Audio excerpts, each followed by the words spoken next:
بسم اللہ الرحمن الرحیم۔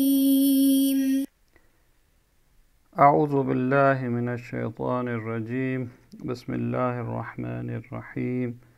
وبہ نستعین۔ السلام علیکم ایھا الطلاب الکرام۔ آج کے سبق میں اس بات کی طرف اشارہ فرماتے ہیں کہ یہ جو مبدأ اور صفت ہوتی ہے جو ذات میں پائی جاتی ہے تو اس کی مختلف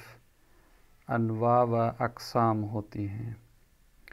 اختلاف المبدأ کہتے ہیں یختلف تلبس المبدأ بالذات باختلاف جہاتہ۔ تلبس بالمبدأ کا ذات کے ساتھ جو ہے وہ متلبس ہونا، یعنی ایک صفت جو ذات میں متلبس ہے، پائی جاتی ہے، تو وہ مبدأ کی جہات کے اختلاف سے مختلف ہے۔ کچھ صفات ایسی ہیں مثلا فطارت یکون بنحو الملکۃ، کچھ چیزیں ملکے کی صورت میں ہوتی ہیں، جس طرح مثلا علم جو ہے وہ عالم ہونا ایک جو ہے وہ ملکہ ہے۔ تو اب اس ملکے کے زائل ہونے کے بارے میں، نہ ہونے کے بارے میں تصور تب کیا جائے گا جب کسی سے علم جو ہے وہ زائل ہو جائے، مثلا فراموشی ہو جائے، اس کو نسیان طاری ہو جائے۔ وَأُخْرَى بِنَحْوِ الصَّنَاعَةِ وَالْحِرْفَةِ، کچھ صفات جو ہوتی ہیں وہ پیشہ ورانہ اور ہنرمندانہ جو ہے وہ ہوتی ہیں، جس طرح مختلف ہنر ہوتے ہیں۔ تو اب یہ جو ہے جب اس سے وہ ہنر جو ہے وہ چھین لیا جائے، وہ بھول جائے مثلا، یا اگر کوئی مثلا کسی جگہ کام کرتا ہے تو وہ اس منصب سے ہٹا دیا جائے۔ وَأُخْرَى بِغَيْرِ ذَلِكَ۔ وَتَارَةً يَخْتَلِفُ مَبْدَأٌ وَاحِدٌ لِجِهَتَيْنِ، اسی طرح ممکن ہے ایک صفت کو دو طرح سے دیکھا جائے، مثل کاتب و عامل۔ اب ایک دفعہ ہم کہتے ہیں کاتب جو ہے ممکن ہے کہ اس کا پیشہ ہو، جس طرح جو بادشاہ ہوتے تھے ان کے ایک کاتب ہوتے تھے لکھنے والے، تو اس وقت یہ ایک پیشہ تھا کہ فَإِذَا أُرِيدَ مِنْهُ مِحْنَةُ الْكِتَابَةِ، محنت الکتابہ یعنی کتابت جو ہے وہ اس کا ایک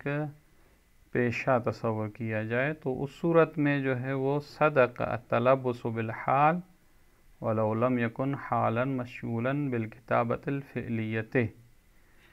تو کہتے ہیں اب کتابت جو ہے اس پہ صادق، اس کو کہا جائے گا کاتب ہے،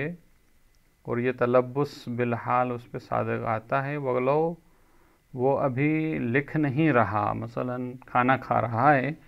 لیکن پھر بھی اس کو کاتب کہا جائے گا، یہ تلبس بالحال اس پہ صادق آتا ہے۔ اور وہ کاتب مثلا اس وقت اس کو کاتب نہیں کہا جائے گا جب وہ مثلا اس کو ہٹا دیا جائے اس منصب سے۔ لیکن ایک دفعہ آپ اس کو صرف محنت الکتابہ کے عنوان سے نہیں دیکھتے، مثلا دیکھتے ہیں کاتب یعنی لکھنے والا، تو ابھی جو بیٹھا کھانا کھا رہا ہے تو اس کو کاتب نہیں کہا جائے گا۔ تو اس میں یہ دونوں جہتیں پائی جاتی ہیں۔ تو لہٰذا یہ بات دیکھنی ہے کہ یہ جو مبدأ اور یہ جو صفت ہے ذات کے لیے وہ ملکے کے عنوان سے ہے، صناعت کے عنوان سے ہے، تو یہ جو ہم کہہ رہے ہیں کہ وہ صفت اس میں پہلے تھی تو ان کے حساب سے دیکھا جائے گا۔ مثلا ایک عالم ہے، وہ ابھی کھانا کھا رہا ہے تو پھر بھی عالم ہی کہا جائے گا، لیکن ہماری بات وہاں ہے جب علم جو ہے اس سے چھین لیا جائے، مثلا فراموشی ہو جائے۔ تو یہ جو بحث تھی، اب اس میں جو نظریے تھے دو، تو اس کی جو دلیلیں ہیں وہ فرماتے ہیں وَقَدْ اسْتَدَلَّ كُلٌّ مِّنَ الْفَرِيقَيْنِ فِي مَسْأَلَةِ الْمُشْتَقِ بِالتَّبَادُرِ۔ اب جو کہہ رہے تھے کہ بھائی جب گزشتہ ہو اور اب اس کو آپ کہیں مثلا زید قاضٍ، تو وہاں جو ہے وہ مجاز ہے، تو انہوں نے بھی دلیل دی ہے تبادر کی، جو کہتے ہیں حقیقت ہے، انہوں نے بھی دونوں فریقین نے تبادر کی دلیل دی ہے کہ دونوں فریقوں میں سے اس مسئلے میں تبادر کے ذریعے استدلال کیا ہے۔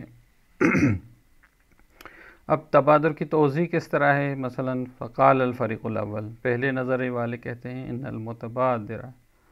من لفظ قائم مثلا هو المتلبس بالقیام حالا، کہتے ہیں مثلا جب کہا جاتا ہے فرض کریں قائم زید قائم، تو اس سے جو تبادر ہوتا ہے وہ یہ ہے کہ یہ ابھی کھڑا ہے، یعنی تلبس بالقیام حالاً ابھی کھڑا ہے. تو لہٰذا اب آپ ایک شخص کو جو پہلے کھڑا تھا اب بیٹھا ہوا ہے تو آپ اس کو کہیں کہ قائم، تو یہ کہتے ہیں مجاز ہو جائے گا. دوسرے نظریے والے جو دلیل دیتے ہیں وقال الفریق الثانی ان المتبادر منہ ما کان متلبسا بالقیام مطلقا، کہتے ہیں قائم کہنے سے یہ ذہن میں آتی ہے کہ بھئی ہر وہ جو اس میں قیام کی صفت پائی جائے مطلقا، اب چاہے ابھی ہو چاہے گزشتہ زمانے میں ہو. لہذا وہ کہتے ہیں کہ حقیقت دونوں میں، چاہے ابھی کھڑا ہو یا مثلا پہلے کھڑا تھا. قائم یعنی جو جس میں یہ صفت پائی گئی تھی، ابھی بھی جو ہے وہ بھی اس میں پائی جاتی ہے، جو پہلے قائم تھا اس میں بھی یہ صفت پائی جاتی تھی. بہرحال تو لہذا حقیقت ہے. واستدل الفریق الاول بصحت السلب اما انقضى عنه المبدا، وہ جو دوسری دلیل ہے وہ یہ کہتے ہیں کہ بھئی جو پہلے مبدا جس سے گزر چکا ہے، جو مثلا پہلے قائم تھا، تو اب اس کو ہم نہیں کہہ سکتے کہ یہ زید قائم، لہذا یہ ہم اس سے سلب کر سکتے ہیں. صفت کا سلب کرنا یہ دلیل ہے کہ یہ اس میں حقیقت نہیں رکھتا ہے بلکہ مجاز ہے.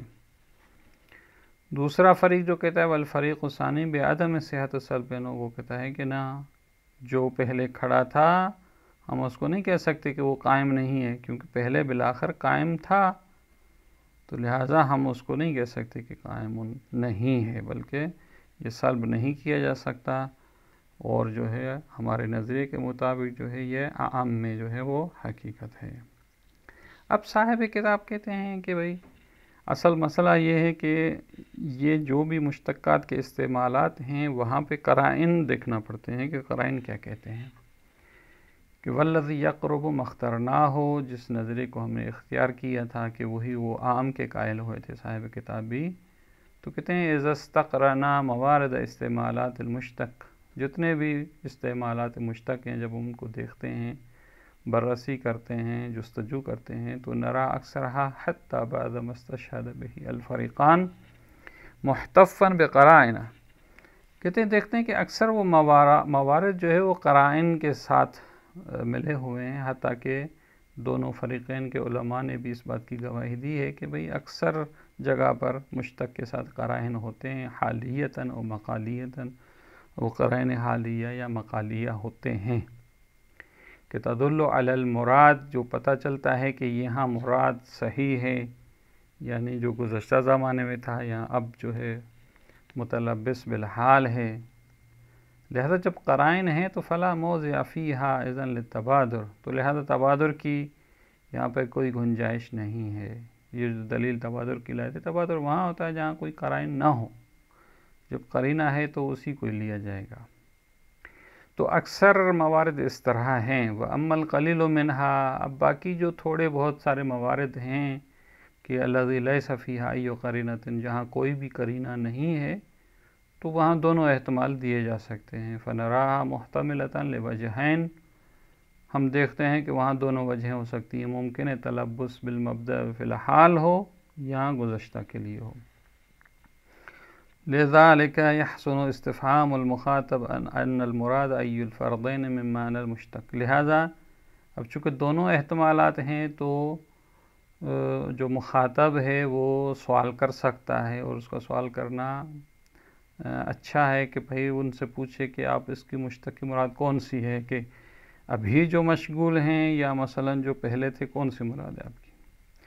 بطور مثال دیتے ہیں، مثال ذالک ہے کہ بھئی دونوں احتمال ہیں. لو کان للسید دعوت رجال علی طعام یاکل منہ فوج بعد فوج، مثلا ایک کوئی آقا، کوئی سردار ہے، اس کے پاس دعوت ہے کہ لوگ کھانا کھانے کے لیے آئیں، اور ایک کے بعد دوسری جو ہے وہ گروہ در گروہ جو ہے وہ کھا رہے ہیں. فامر عبدہ بقولہ اسق الماء الآکل من ہؤلاء الرجال، اس نے اپنے نوکر کو مثلا حکم دیا کہ بھئی یہ جو کھانے والے لوگ ہیں ان کو پانی پلاؤ. اب یہاں آکل جو ہے مشتق ہے، کہ کوئی قرینہ مراد نہیں کہ اس آکل سے کون سا مراد ہے، یا وہ جو ابھی کھا رہے ہیں یا جو کھا چکے ہیں. تو کہتے ہیں فَيَحْسُنُ مِنَ الْعَبْدِ، عبد یہ سوال کر سکتا ہے، اس کا سوال پوچھنا اچھا ہے کہ ان یستفہم پوچھے کہ اسقا من انتہا اکلہ، یا ان کو پانی پلائے جو کھا چکے ہیں، او المشتغل الآن بالاکل، یا جو ابھی کھانا کھا رہے ہیں ان کو بھی پانی پلائے۔ تو نعم لو قال له اسق الشاء الى اکل من الرجال کان ھذا قرینۃ علی سقی الفارغ من الاکل۔ تو لہذا پہلی مثال میں جو ہے دونوں احتمال تھے، لیکن کہتے ہیں کہ اگر وہ اس طرح کہتا کہ بھئی ان کو چائے پلاؤ، تو اس کا مطلب یہ ہے کہ یہ خود قرینہ جو ہے، اس سے مراد یہ ہے کہ وہ جو کھانا کھا چکے ہیں ان کو چائے پلاؤ۔ تو لہٰذا قرینہ جہاں ہو تو وہاں واضح ہے، یہاں جس طرح عاقل سے مراد یعنی وہ عاقل ہیں جو کھانا کھا چکے ہیں، لیکن پہلی مثال میں جو ہے وہ کوئی قرینہ نہیں ہے، تو دونوں احتمالات ہو سکتے ہیں۔ وَهَكَذَا جَمِيعُ الْمَوَارِدِ الْخَالِيَةِ مِنَ الْقَرِينَةِ يُسْتَحْسَنُ فِيهَا الْاِسْتِفْهَامُ، کہتے ہیں جہاں قرینہ نہ ہو وہاں پوچھا جائے اور سوال جو ہے وہ مستحسن ہے، اور یہ دلیل ہے اس بات کی، وَهُوَ دَلِيلٌ وَضْعُهُ لِمَعْنَى عام، کہ یعنی مشتق دونوں معنی کے لیے استعمال کیا گیا ہے، تبھی تو سوال کرنا ٹھیک ہے۔ اگر جو ہے وہ اس کے لیے وضع نہیں ہوا ہوتا تو پھر سوال کرنا اچھا نہیں تھا، کہ يدخل تحته المنقضی عن المبدأ والمتلبس به حال، کہتے ہیں یہ عام معنی ہے، اس میں دونوں داخل ہیں، کہ جو مبدأ اس سے پہلے گزر چکا ہو گزشتہ زمانے میں وہ اس میں صفت پائی جائے، یا متلبس جو ہے وہ ابھی جو ہے وہ اس سے متصف ہے۔ لہذا جب عام کے لیے ولا یکن استعمالہ فی احد ھذین الفرضین مجازا، تو ان دونوں میں سے ایک میں اگر استعمال ہوتا ہے، یا مثلا منقضی میں ہو یا متلبس میں ہو، تو یہ مجاز نہیں ہے اور عام کے لیے ہے، لہذا ان کی دلیل جو ہے صاحب کتاب کی یہی عام پر ہے۔ اس کے بعد فرماتے ہیں وَأَمَّا الْمَوَارِدُ الَّتِي يَتَبَادَرُ مِنْهَا الْحَالُ أَوْ الْمُنْقَضِي فَإِنَّمَا هِيَ لِقَرَائِنٍ دَقِيقَةٍ تَظْهَرُ بِالتَّأَمُّلِ فِيهَا، کہتے ہیں وہ موارد جہاں پر مشخص ہے کہ بھئی یہاں مراد وہ افراد ہیں جو ابھی اس صفت سے متصف ہیں، یا کچھ وہ موارد جہاں معلوم ہے کہ گزرے ہوئے جو ہے وہ مراد ہیں، تو کہتے ہیں یہ سب قرائن کی وجہ سے ہے، جو قرائن دقیق ہوتے ہیں اور اس میں غور و فکر کرنے کے بعد ہمیں ظاہر ہوتے ہیں، پتہ چلتا ہے کہ یہاں قرائن ہے۔ وَلِذَلِكَ حَدَثَتْ أَقْوَالٌ أُخْرَى فِي الْمَسْأَلَةِ، کہتے ہیں اسی لیے کہ وہ قرائن بہت دقیق ہیں، لہذا اس مسئلے میں دوسرے اقوال بھی جو ہے وہ پائے گئے ہیں، نشأت من اختلاف موارد الاستعمالات، اور یہ سارے اقوال جو ہے وہ اس موارد استعمال میں اختلاف کی وجہ سے ہے، التی یتراءی بعد یا بدء انہا خالیۃ من القرائن الدقیقہ، کہ شروع میں یہ لگتا ہے کہ ان موارد استعمال میں وہ قرائن نہیں ہیں، تو لہذا اختلاف پیدا ہو گیا ہے، وگرنہ اگر دقت سے دیکھا جائے تو مشخص ہوتا ہے کہ وہاں کون سے موارد مراد ہیں۔ اب ایک مثال دیتے ہیں کہ بھئی یہاں بھی قرائن جو ہے وہ موجود ہیں اور عام کے لیے وضع شدہ ہے۔ وقد استدل علی المختار بما نقل من استدلال الامام علیہ السلام بقولہ تعالی لا ینال احد الظالمین على عدم لیاقت المتصدی للخلاف لہا، کہتے ہیں کہ ایک اور دلیل جو ہے وہ ہم لاتے ہیں یہاں پر، جس سے پتہ چلتا ہے کہ یہ مشتق جو ہے وہ اعم ہے حقیقت میں، اور لہٰذا وہ صرف اس کو کہیں کہ تلبس بالمبدأ فی الحال اس میں حقیقت ہے، یہ درست نہیں ہے۔ تو جو مختار ہے یعنی قول بالاعم، اس پر استدلال جو ہے وہ چیز ہے جو امام علیہ السلام سے جو ہے ایک استدلال اور احتجاج نقل ہوا ہے اس بات پر کہ جو متصدی خلافت ہے وہ اس خلافت کی لیاقت نہیں رکھتا۔ اس پر استدلال جو ہے امام کا اس آیہ کریمہ سے ہے کہ لا ینال احد الظالمین، کہ خدا نے فرمایا تھا حضرت ابراہیم کو کہ بھئی یہ میرا عہد جو ہے وہ ظالمین کو نہیں پہنچے گا، تو لہذا امام نے اس سے یہ استدلال کیا کہ بھئی یہ جو ظالمین جو مثلا ہیں مشتق ہے اور ظلم کی جو صفت اس سے ہے، تو اب یہ ضروری نہیں ہو کہ ابھی ظالم ہوں، ممکن ہے کوئی گزشتہ زمانے میں ظالم ہو، اس کو بھی صادق آتا ہے، اور جو بالفعل اور ابھی متلبس ہو تو دونوں کو شامل ہوتا ہے۔ لہذا امام نے جو استدلال کیا تھا کہ بھئی جو متصدی خلافت ہے وہ لیاقت خلافت نہیں رکھتا، کیوں؟ لتلبسہ بالظلم فی الماضی، کیونکہ وہ گزشتہ زمانے میں جو ہے وہ متلبس بالظلم ہے، یعنی وہ مرتکب ظلم ہوا ہے کہ عبادت الاصنام، مثلا جس طرح شرک اور بت پرستی ہے، وصدق الظالم علیہ، لہذا عنوان ظلم جو ہے وہ یہاں حقیقتاً صادق آتا ہے۔ اور پھر فرماتے ہیں کہ پس اس سے پتہ چلتا ہے کہ لازم نہیں کہ ظلم جو ہو وہ بالفعل متلبس ہو، حتیٰ کہ در زمانے گزشتے ہم اگر یہ صفت پائی جائے تو اس پر بھی جو ہے عنوان ظلم صادق آتا ہے۔ وَهَذَا الْاِسْتِدْلَالُ مَوْقُوفٌ عَلَى صِدْقِ الْمُشْتَقِ، کہتے ہیں یہ جو استدلال ہے اس سے معلوم ہوتا ہے، یا استدلال متوقف ہے کہ بھئی مشتق جو ہے وہ صادق آتا ہے، اور یہ مشتق کون سی چیز ہے؟ وَهُوَ الظَّالِمُ، ہونا یہ مشتق ظالم ہے، صادق آتا ہے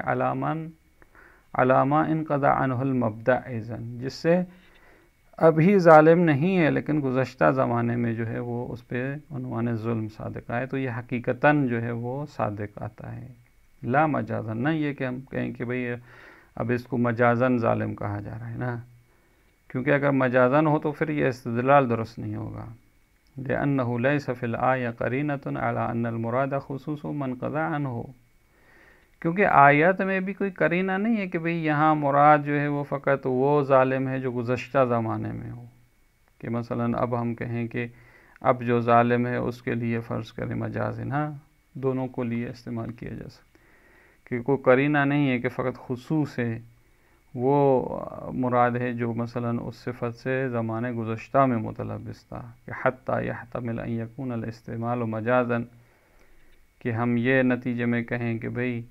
اس کا استعمال جو ہے وہ ابھی مثلا متلبس بظلم ہے اس میں مجاز ہے۔ جب قرینہ نہیں ہے تو اس سے پتہ چلے گا کہ یہ عام کے لیے جو ہے وہ استعمال ہوا ہے، اور یہ شامل ہوتا ہے جو گزشتہ زمانے میں ہو یا جو ابھی ہو، دونوں میں استعمال حقیقی ہے۔ فرماتے ہیں وَهُوَ اسْتِدْلَالٌ مَتِينٌ وَلِمَا اخْتَرْنَاهُ مُبِينٌ، کہتے ہیں یہ استدلال متین ہے اور اچھا ہے، اور جس نظریے کو ہم نے اپنایا تھا کہ بھئی یہ مشتق جو ہے وہ عام کے لیے وضع کیا گیا ہے، اسی کو یہ بیان کرتا ہے۔ بس صاحب کتاب اس نظریے کے قائل ہوتے ہیں کہ مشتق جو ہے وہ عام کے لیے وضع کیا گیا ہے۔